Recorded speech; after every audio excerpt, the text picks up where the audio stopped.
maximum. And the ground, down the ground, another hero maximum. Welcome back to the Maximum Cricket Podcast. My name is Munter. We have Jacko, and today's show is the kickoff to the T20 World Cup, which starts in 5 weeks' time. And to celebrate that, we're going back and we're going to review the 5 most memorable games of T20 international cricket from its very short life. So please do send your requests via socials. Sorry, we can't get them all. Yes, we are doing some of our favourites, which may not be in turn your favourites. But Jacko, before we talk archives, some big news out of the Black Caps camp. We have a new T20 kit, a new teal number, if you will, celebrating the 99 World Cup side. For those that haven't seen it, we've got full teal operation. Let me get this up. Full teal, pants, full teal, top full teal. It's got a big white strip. I think there's a fern in there somewhere, but I can't see it. Jackson, your visceral thoughts? It's teal. It's definitely teal. It's teal, right? Just if anyone was unsure what colour they wore back then. I like the top. I think that's going to be like a summer staple. It's a great throwback top. The pants sort of feels like the design guy did that at the very end after doing such a good job on the top. We're sort of rushing to the printers and thought, oh shit, pants, teal. We'll just make them all teal. Do you reckon it's like that meme? Do you reckon it's like that meme of like the horse, where you've got one half of like the horse that's like really nice, and then they'll sort of run out of ink or something, and it's just a really poor back half operation. Yeah, and one of my favourite things to do on a pod is describe a visual medium, which is the meme. But yeah, you've nailed it. Just really feels like it tails off a bit. We are on YouTube, so I may have to get the producer Gav to put that one up there. Yeah, producer Gav, you can just get in the meme factory and dial that up for us. That would be perfect. But yeah, I mean, it's a great top, and I feel like the top's going to be really good. The only thing that springs to mind is, what are we talking pad colour-wise? Are we doing a teal pad? Are we doing a black pad with a black helmet? These sort of questions probably need a bit of answers. I've never been a fan. I mean, I wouldn't rule it out, but I've never been a massive fan of the pad being a different colour than the pants. Like, I feel like it's a bold move, and one that has to be done with consideration. Yeah. And I think we're thinking a teal pad then. Geez, that's a lot of teal. I think they back themselves in the corner. Yeah, we have to play well. That's probably my biggest takeaway. Well, speaking of that, they did also name their squad. I'd describe it as a safe squad. Pretty much what someone said, I think from the last T20 World Cup 2 years ago, only 2 different members. I think Guptill and Milne missed out, and Milne would have played if he wasn't injured. And in comes Ravindra and Matt Henry. So the full squad is Williamson, Allen, Bolt, Bracewell, Mark Chapman, Conway, Ferguson, Henry, Mitchell, Neesham, Phillips, Ravindra, Santner, Sodhi, and Southey. Jacko, your thoughts on that squad? Yeah, obviously Steady's probably, in our absence, got the back catalogue up and just listen to me harping on about how good our Matt Henry is, probably for too much. He obviously didn't listen deep enough and pick Henry Nicholls as well, but I think O'Rourke as well. Yeah, tell you what, he would have gone close. I think as you said, they've picked guys that have been there before, and I think in the West Indies, I think this squad's going to it covers all your bases, doesn't it? There's no real bolters. I think Milne being injured hurts us a bit. Just offers that experience on the circuit. And then I think that's probably where they've gone for like your Matt Henrys, just to give you, some continuity. If he has to play 1 or 2 games, you probably know you're going to get that cool head on a big stage. I saw that Sears is a travelling reserve. So is he? I saw that in one article. So that could be the best gig in sports, just quietly. I'm seeing a lot of Sears should be playing over Saudi. A lot of people calling for Southie's head from all three formats.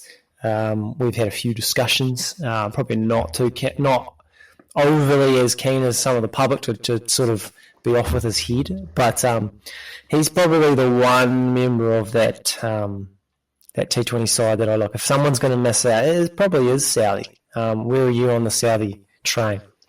Yeah, I think when we look back at this, and this probably is going to segue nicely into the game we review shortly, but I think Southie is a great in New Zealand cricket, and I think having guys that have played on the biggest stage for years and have skill sets, I think, out and out pace, as you've seen all around the world at the moment, doesn't actually do the job sometimes. I know Sears is a fantastic talent and, leaps and bounds better than a lot of guys and is going to be a hell of a cricketer for New Zealand. But I think just having that experience in a World Cup in big moments, for now, I can see why you do that. I see why you go that experience, especially when you've got some sort of talent around him that you do. And maybe it's just a squad continuity thing. You keep the group together. You don't ruffle feathers. You keep the camp happy. And as you said, you've got Sears there as a travelling reserve. So if he wasn't going to make your first game, he's on tour anyway. And what a place to be on tour. Yeah, 100%. And the only thing I'll add is I don't think Southie or Sears will be starting in the starting 11. So with that being said, Southie's experience on that sideline, and if someone does it, like a Bolt gets injured late doors, big game, you probably do want to lean with some experience, if you may. So Sears time will come. Come. Yeah, 100%. And I think as you say there, like if you've got a big one-off game and you pick someone and they don't come off, it's like, when you look back, have you picked a guy based off potential and he didn't perform, or did you pick a guy because he's actually got a really good career and he just didn't execute on the day? So yeah, it's a tough decision, and there's a reason we're probably not paid to make these. But no, yeah, I can see the podcast. Yeah. Okay. Right. Let's move on to the main event of today's show. As I said, T20 World Cup 5 weeks away. So we thought, how can you get the juices flowing and excited for another ICC event? They do come thick and fast. The answer for us was to reminisce some of the most memorable, impactful, and to be honest, just some of our favourite T20 internationals. Again, please do send your favourites. We will look to release an episode once a week right up until the World Cup starts in 5 weeks. Straight into it, Jacko. When I first thought about what my favourite T20 match ever is, this is the first match that came up. It always is the first. Always the first match that I think of. Just genuine feelings in the gut that we will obviously get to. 2010, February 28th, the old Jade Stadium in Christchurch. New Zealand versus the old foe, Australia. Some of the best clashes, some of our most memorable clashes are against the old foe. I'll just set the table for this incredible match before we hand over to Jacko for some visceral, in the crowd feelings. New Zealand batted first, 214 for 6. Brendon McCullum, man of the match, 116 red off just 56 balls. Gareth Hopkins, 36 off 17. Steve Smith, 1 for 24 off 3. In reply, Australia 214 for 4. Michael Clarke 67 off 45. Cameron White, the staff, 64 red off just 26 balls. Shane Bond 1 for 27 off 4. And New Zealand winning that over in a 1-over eliminator. Jacko, you were there 2010. Your initial memories of this game, 25,000 people packed into Jade Stadium, and you were one of them. Talk me through it. Yeah, I think you hit the nail on the head. This is, when we're talking T20 cricket, this is the one that sticks in my head as, the best game. It's probably the best game of cricket I've ever been to, that I've been to sort of live. It was, starting to come under lights at Jade Stadium. Jade Stadium back then was a hell of a venue. I've actually got here just as a point. Like, how good was Jade Stadium? Like, there's some good matches there. Oh yeah, I mean there was a game there where we were looking at. I think India scored about 380, 390. Tendulkar 185 retired Hurd. Retired Hurd in about the 41st over. Thought we were on track for a first double hundred, and we were sort of on track to chase it down. I think Kyle Mills and Southey started whacking it. Ryder scored 100 and out in like 18 overs. So some exceptional cricket games were played there. I think the slightly smaller dimensions helped. Estel 222. 100. Believe the Estel catch in the Chapel Hadley was there as well. Was at that game as well. The Tui stand, you used to just watch that during the day, and you used to just watch the punters flow in and out to the aptly named refreshment spot. This was pre-drinking Jacko. This is pre-uni Jacko, so you couldn't quite indulge, unfortunately. It was actually almost as entertaining as the cricket, watching the Tui stand during the day. It was phenomenal. But yeah, I mean, back to the game, I was in the stand that got renoed just before it sort of got torn down, and we were sort of about mid-wicket-ish, sort of mid-pitch. Just an exceptional spot, and it's an exceptional day's cricket. I remember just the Aussies bowling gas and McCullum just sending them everywhere. And then, I remember the game getting close, and Southey just, for whatever reason, decided to be the best Yorker bowler maybe ever for sort of 15 to 20 minutes. Any danger of him coming back? Or? Yeah, that would be nice. And then, I think McCullum's 100 is that's one of the best things I'll ever see live in sport. And then, the finish that we got, it was unbelievable. It was all you could ask for. It was early in T20, and I think it just showed sort of the pinnacle of what that format was going to be. For me, it's 1-1 T20s all time, but, I'm very, very biased on that, but I'm sure the list will sway me as we get into it. But that's my immediate takes on the game, looking back at it. I think there's something about your primitive years, like in 2010. Like you're a smidgen younger than me, but for me, 2010, like I've only just left school, and I am sitting on my ass doing a hell of all of nothing really. Yeah. So I'm year 11 watching cricket. And cricket's your sport's 1-1 in your life, isn't it? You can watch everything. Yeah, you can watch everything. Like all you care about is your sport. Like not a worry in the world. Fantastic. 100%. Now, when you watch the game back, when you watch some highlights back, I'll list a couple of my immediate takeaways, and then I want to hear from yourself, Jacko, just to see if you sort of remembered the game a little differently, and then we'll get into some categories, some awards for the game.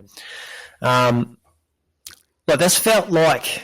Now, I don't know, there's probably a few other games, but for me, like the birth of the 360 cricketer in McCullum, we'd seen the odd ramp, the odd dill scoop. I think McCullum had done it before, but I can't remember anyone doing it to someone with pace and just all the time, and like you couldn't defend it. Like it was like Tate just had no answer whatsoever, which it was just the commentators were losing it. Like it was.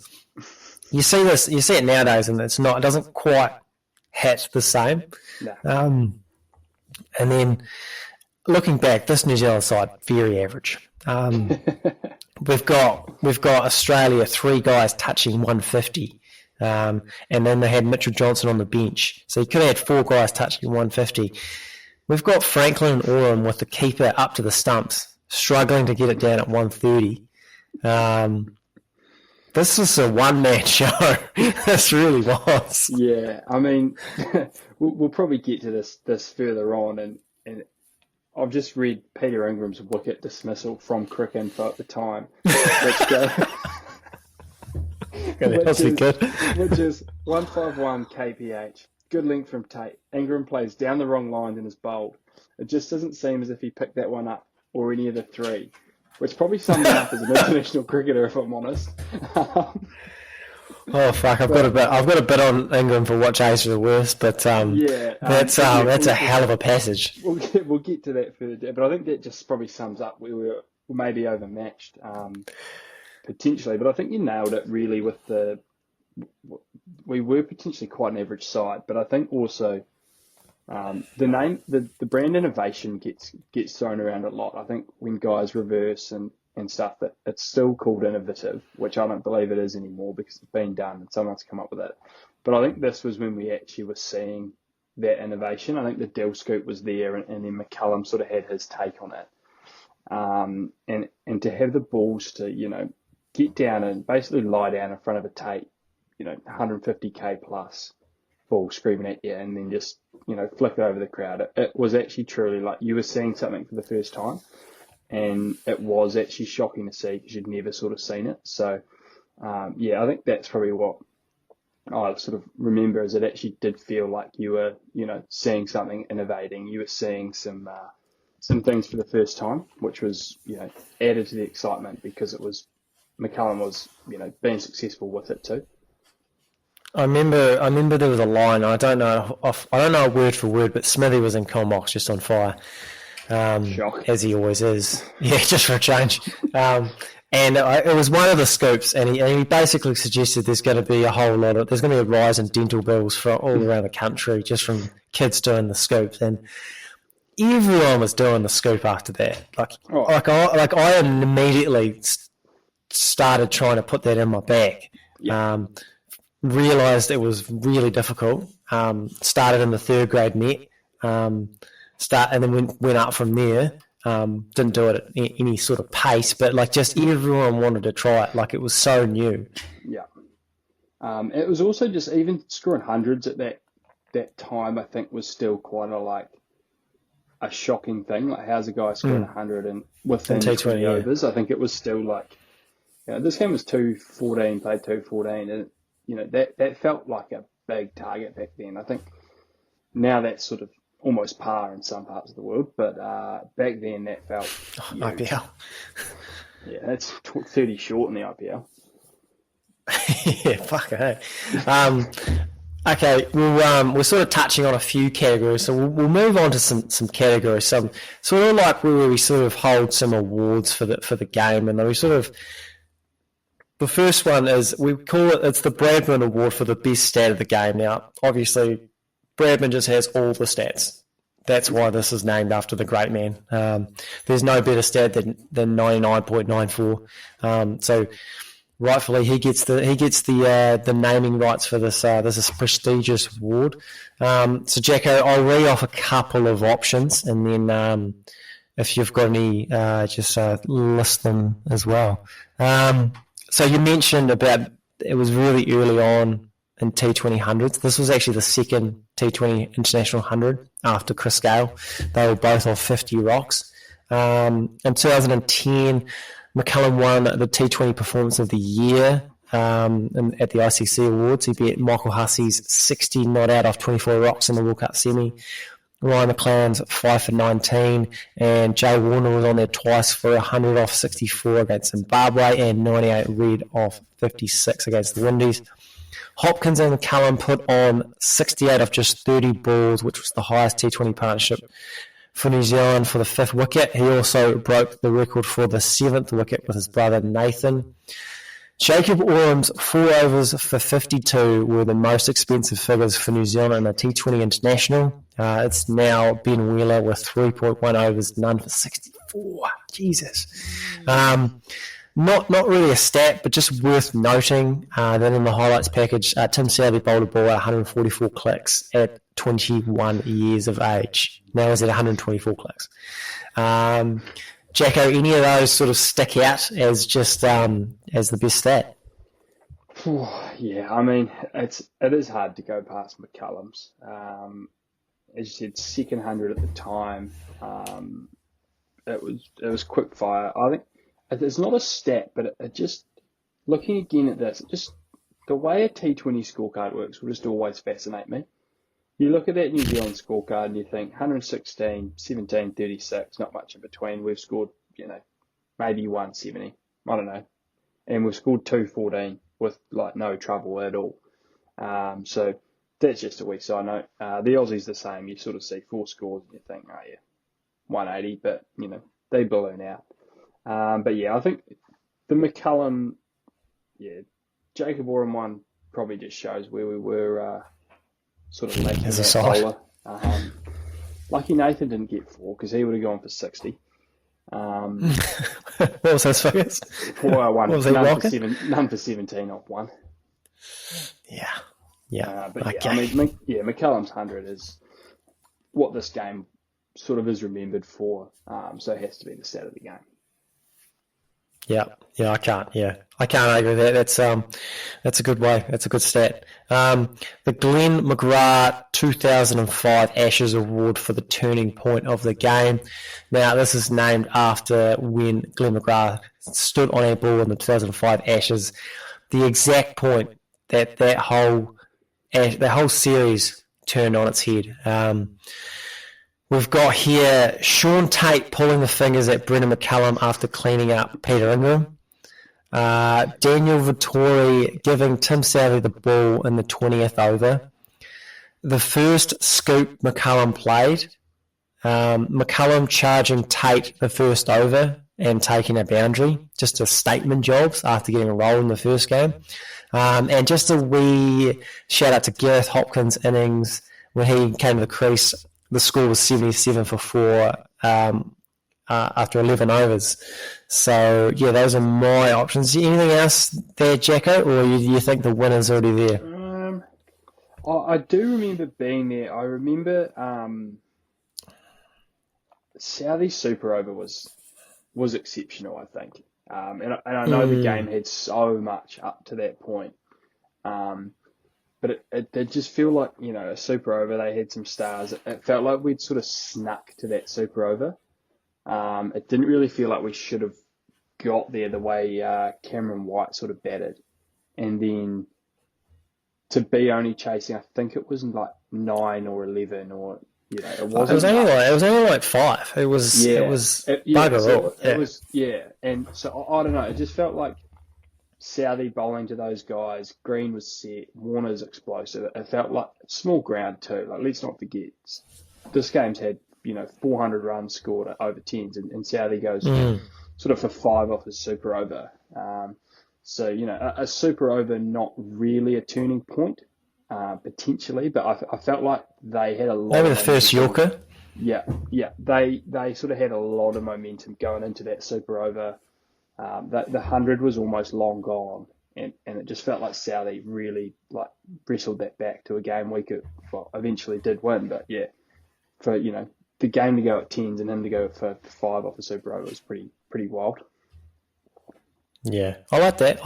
I'm probably leaning towards. I think Sean Tate giving the fingers to McCullum. Yeah, I think it's got a. I've got a wee bit on unanswerable questions later, but you can't tell me that's not fried him up. That's not like, hang on. Yeah, I mean, if it stays in the pocket, they could be chasing 130 day done sort of thing. 100%. Okay, this is the award. Now, I think we could change up the person, but at the moment he's going to stick. It's the Andy Mackay Award for, I forgot he played, which is sort of like when you sort of one of those things where you look back and you go and you sort of forget that, oh, he was a black cap, or he played in that game. So I think I've got 5 options here. There's probably heaps actually, because there's a whole lot of guys in here that quite forgettable, if I'm honest. Peter Ingram, probably number 1. He could be because he was so poor, he could be the opposite of I forgot. He was just that's the Peter Ingram game almost. Yeah, see it into your brain.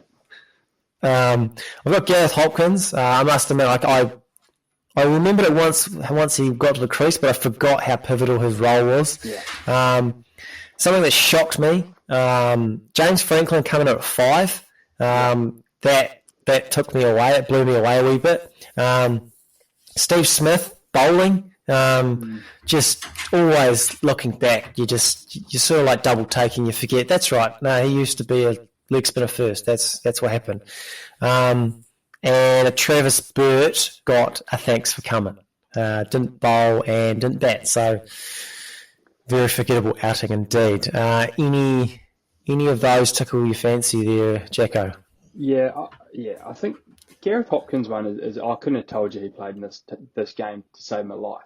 But it was also, surprisingly, I'm going to throw Cameron White out there for the aspect that he actually had a really, really good career for Australia. But like, if we started talking about Australian one-day greats, I don't know if I'd have him. I don't even know if I'd remember him. Like, it just seems like he's just so forgotten. But he had some unreal innings and some moments for the Aussie side. So yeah, even that's a good one actually. When I looked back and I saw Cameron White 64 not out, I was like, oh yeah, that's a cricketer who I probably couldn't bring sort of to the forefront of my memory. Looking at that. It's funny because it's a good one because he's sort of like he had an interesting career because I'm looking up his stats and I'm like, oh, because he was known as like a big hitter, like obviously absolutely destroyed us. And he's in T20s, his strike rate is like 133, which if you're hitting that nowadays, you're probably getting like ridiculed, which is quite strange looking back. You're keeping an order together and whatnot. Yeah. But good options. Weirdly sort of forgot about it, Cameron White, but Gareth Hopkins in there as well. Interesting. Thanks for coming. They're always funny. But never not funny. But Cameron White weirdly stuck out to me as like he played and was a pretty decent international cricketer for a stretch. Probably had maybe if we change, he probably had for someone that you forgot about was in this game had quite a major role. Yeah. Probably almost would have been if Australia won that game, he's probably man of the match. Yeah, correct. Yeah. And we're not talking about this game. No, this is probably talking about, who you genuinely forgot was a cricket player, which could be Gareth. It will never be Peter Ingram after that one summer he whacked the domestic circuit and then kept missing straight ones because international seamers are too quick for him. But we can get to that at a later date. I think of remember this is a poor era for Facebook. This is like a sort of like statuses where you'd use your name and then you just say is thinking of that sort of status, really poor stuff. And I always remember one of my statuses that comes up and it says Matt Hunter thinks that Peter Ingram is just Chris Martin with better hand-eye. I wouldn't say technically he's that good, but tell you what, he can see that ball. But at 155 clicks, turn into Chris Martin. Yeah, I mean, I'm just looking at some stats here. Did he play 2 tests for New Zealand? That was quite something. Everyone got a test back then, eh? Yeah, that is true. But so probably Gareth Hopkins is the one for me. But actually, genuinely forgot he was a black cat before relooking at this. Shit, fucking hell. So unbelievable. Okay, right. Let's move on to the shot of the game. Plenty of options. A few here for McCullum, obviously. One of my favourites is just one of the he just genuinely slogs for 6 into the crowd against the angle. I thought that was just dominance. I think he did it a couple of times actually. The reverse lap of Dan Christian. Just when he went to scoop and it wasn't there, so he sort of flicked it around and went down to third man. I thought that was special. Any one of the scoops off tape, pick your poison. That was sensational stuff. A couple here for Cam White. I just remember he absolutely almost took out Southey's head down the ground, and then just there was this. He was hitting it. Over cover was a short boundary to Vittori, and he just goes inside out for 6 twice in a row. I thought that was it's always a hard shot. So it's a pretty shot there. It's probably the scoops. it's the signature. Like it's the signature. Like you could probably name this award off like that shot. Like we could probably say that it's the McCullum 2010 scoop shot of the game. Like it probably is. I mean, at the time, there was only two guys scooping. It was Dilshan and McCullum, and Dilshan was, front foot forward, head down, and go straight over, and McCullum was doing it sort of his way. And I mean, that's sort of the game that catapulted that shot. I think if that shot fails in that game, obviously I think cricket still heads in that direction eventually, but I think that just sort of kick-started that wave. That, as you said, guys getting down in the nets trying to actually figure out how they can sort of do that and play that shot consistently. I think if he gets skittled first time he does it, guys like, well, that's fucking dumb. I'm not trying to play that shot. Okay, yeah. For maybe for a year or 2 years. Who knows how far it pushes it back? But I think that has actually launched genuine innovation in cricket. So yeah, hard to go past that. Yeah, no, I wholeheartedly agree. The Woodworm Award for the best piece of kit for that year. So the year is obviously 2010. Now I call it the Woodworm Award because when I think of the year 2005, I think of Woodworm kit. I think of KP. I think of Flintoff. I think it's like it sort of encapsulates that 1 year. Obviously, it doesn't always work for every year, but 2010. These are the kits from this pieces of kit from that game that are sort of like, that's that area, that's that era. Just all of McCullum's kit, the ballistic green, the bat. I think I might have had one of those. The sort of keeping pads. That was a real phase from that era. Don't see that at all anymore, rightly so. But back then they were pretty cool. Just there's something about Michael Clarke and a Schlesinger bat. Like it's just, it feels right. It feels safe. It just feels really aesthetically beautiful. I had one of those at one stage. Not that one, but I had it. A lot of kids had a Schlesinger bat just because he looks good. Anything else, Jacko, or is it obviously McCullum? Yeah, I think it's got to obviously be that ballistic. That's the kid of a generation. I think every kid wanted that ballistic. Everyone got it, and I don't think any bit of kit's like quite encapsulated the way a bloke plays more than those pads. Yeah, like if you were a kid and you wanted, you had to whack it if you went out and got those pads. It was a prerequisite. Like you had to try and play like McCullum. You had to be a cowboy. I think I don't think any bit of kit has fitted the way someone's played better than those pads fitted McCullum in that era. So the bat was iconic, but give me the pads. Exceptional. No, I like it. The pads, it's a good one. I like that. What's aged the worst? I've got Gareth Hopkins keeping in short sleeves. Just immediately sticks out. Poor. The New Zealand side on paper. Funny because yeah. Funny because probably a year pre that, McCullum looking all kinds of scucks in short sleeves but sweatbands. I was all for it back in the day. There was definitely a point, like it was that was my brother's thing, because it sort of, that was like Parori, like there was this thing where it was like it was short sleeves, but there was like sweatbands, sort of like at the top of your gloves. Like my brother's keeper he was massive on that. Sort of looked like it. Right? And there was a point, and maybe there's some overlapping. Maybe it just looks worse. Maybe at the time it was okay, and there was definitely a point of where. It's sort of like the point where you're sort of wearing your Speedos at the beach and you're sort of slowly getting away from the beach, and then eventually, you're actually just wearing undies in public. Yeah. There's a point where it's like, are you not sure?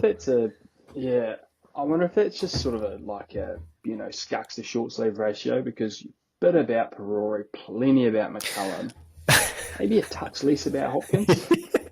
Yeah, no, 100%. Like, no, it's not even an insult. Like we are talking Parori McCullum, like probably, definitely top 10, good looking, best looking cricketers for New Zealand, pushing top 5. Parori's definitely top 5.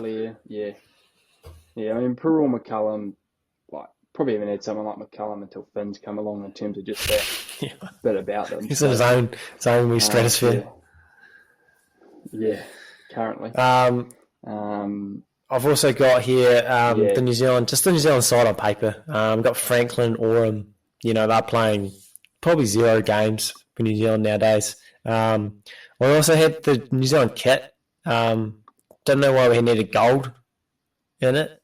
It was sort of early days of Canterbury, and they sort of found their stride eventually, but there was some pretty rough sort of operations at the start of the Canterbury reign. But you're not a fan of that kit. It sort of had a grey, a black, and a gold, and didn't they do a grey version of it, which was horrific? Yeah, I'm pretty sure the year before was very poor. Yeah. Speaking of I think that Aussie kit's about as good as they've ever had. I was thinking that there's something about you can't go wrong with Adidas. The green stars, like Adidas always hits. That's just good kit. It's simple stuff. Yeah. Good shade of yellow. Just a little bit of a green trim. Better on the chest. Yeah. Just gives you just throwbacks to Dougie Bollinger kissing the VB crest instead of the Aussie one in the Test match. Right. Yeah, turns out he's an alcoholic. Yeah. Blake just loves VB. Just a big VB guy. Yeah. What are you going for, Jacko? Tell you what's aged poorly? The National Bank. Yeah, no National Bank. Sadly no longer with us. One of the all-time ads just emblazoned on the right chest there. Could be aged the best. As an institution, it's an institution that sort of aged poorly. Some of the great ads and Who's a better sponsor for cricket between the two banks, National Bank or ANZ? It's National. Yeah. It's not. No, it's not. It's not. No, that was a rhetorical question. Yeah. If you're too old, look up the National Bank horse ads, and there'll be shivers. Okay, couple more. Apex Mountain. So this is sort of like the point in someone's career. This is the highest point of someone's career. So not the start, not necessarily they've had the best player in the game, but just this is the point where this is the peak of their career. Never going to get better. Never going to get it's obviously it was worse beforehand. Some nominations: Brendon McCullum, Tim Southey, Gareth Hopkins, Cameron White, and Jade Stadium. Although National Bank Bank's a good one. Like that, yeah.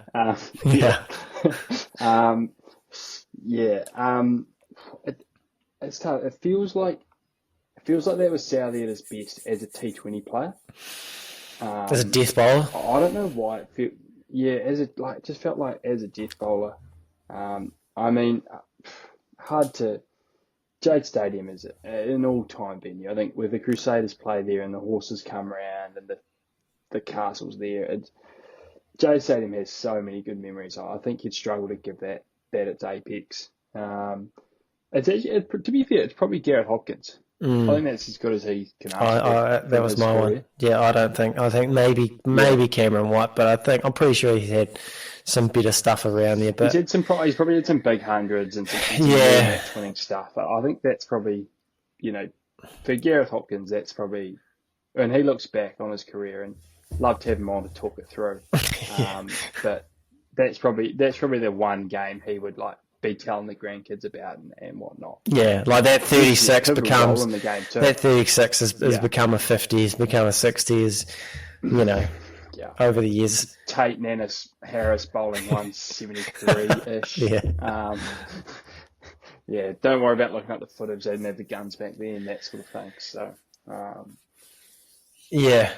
probably Hopkins. I think it's Hopkins. I think with McCullum, it's like he's had so many peaks. He's invented himself. You could write a book on his influence of the game. It's phenomenal. He is, 100%. For someone, if you looked at his stats as a player, just raw stats, they don't tell the story of his, what he's done for the game, how he's changed the game as a player, as a leader, now as a coach. It's phenomenal. He just keeps doing it. He's maybe, Everest base camp this game. Done a bit of work, but still just so much to go in his career at this point. he's probably not even done yet. There's probably still more to come. 100%. Unanswerable questions. I've just got a couple. What did Tate say to McCullum after he cleaned up Ingram? What's the conversation like? Yeah, I mean, knowing the Aussies and knowing those nasties, probably not a lot of safe for work words were said, I imagine. Can't imagine it would have been overly witty either. Right, pull the fingers. Yeah. Come on. Yeah. Imagine if it just came out, he just like hit him with an absolute like just mind bender of something, but just accompanied it with the fingers. It was quite funny because it was kind of like you know when you're like a kid and you kind of like you would like sneak the fingers into like or you like do this or whatever like that. Like it kind of reminded me of like he was kind of like quite sneaky about it. You're doing that sort of thing. He was quite sneaky about it. Like he was sort of like just sort of slowly, sort of just like real like just didn't really, it wasn't really in your face, just like a wee kid. Like it was quite humorous actually looking back. Yeah, I'd love to know what was said. If either of them want to come on and let us know, please do.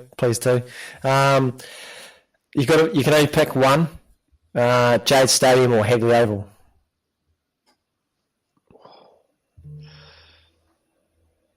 It's Jade Stadium. I don't hate it. It was pumping, good. It was so good. It's a shame that when it was on, and it's a shame you're not like I guess you're only getting the stadium, but it's not a cricket stadium, is it? Or it doesn't. It's not a cricket stadium. It's just like a rectangular operation, isn't it? Yeah, very very similar to the Dunedin one. Yeah, very similar to Forsyth Bar. But yeah, I think it was like. It felt like it had sort of, you know, the capacity of an Eden Park, but it still just felt like it had, I don't know, it felt like it had a little bit more cricket history there with your Astles and your Chapel Hadley games, and yeah, I don't know, it was an exceptional ground, and yeah, it's a shame it went away the way it did, but maybe good because that Tui stand would not be acceptable anymore. I mean, Hagley Oval is very good. It's a great ground. It is a great ground, but I suppose you can't replicate that atmosphere. No, and I think because it had the big stands, but it was sort of, as you said, it was sort of limited to your 20 to 25,000, and it did feel nice like crowd. It sort of had the empty ends, and it did sort of pack out. So yeah, it just felt, I don't know, it felt like the atmosphere was always good there, even if it did only have sort of 10 to 12,000 because it wasn't. Yeah, because we don't really have a lot of like decent stadiums for your limited over stuff. Like we've sort of only got the Cape Town and Eden Park, and like very rarely are they going to fill that out. Like it's World Cup stuff, and it's like when you're like a 25,000 sort of seat stadium is just like it's enough to be heard. Like, and you're not going to get that for a test match. I'd love for them to do just a ring of stadium seats around the Hagley bank, like above it, sort of how they had for the World Cup. But yeah, I mean, you're picking hairs. I think Hagley's one of the great test venues. It is. And going around, and Jade was one of the all-time sort of 2000s, late 90s venues. So yeah, hard, but give me Jade all day. It's the MJ LeBron debate. I'll take nostalgia any day. Yeah. Nice. Before we head off, anything you want to add from this game? No, it's the only thing I'll add is I think we didn't touch on it, but going to Southie for the final over, I think was quite interesting because Bond must have been bowled out. For that last over. Yeah, he would have been. Yeah. So that must have been the plan because looking at it, it was Southie or Franklin or McCullum. Well, Jacob Warren bowled the 19th and got poleaxed. Like there's a highlight where obviously you don't get to see every ball, but Australia needed 28 off 10, and then he just I think he hit about 16 off the next 3 or 4 balls or whatever it was. But Bond's usage obviously sort of quite interesting. But no, hell of a game. My favourite, maybe cricket game I've ever been to, maybe sports game I've ever been to. So hell of a game to look back on the start. Welks back. Welks back. Right, that's us for this week. I hope you enjoyed the show and the wee trip down memory lane. Like you said, we've got 4 more of these coming in. Please do send in your requests. Righto. Thanks, Jacko, and thanks everyone for listening, and we'll catch you next week.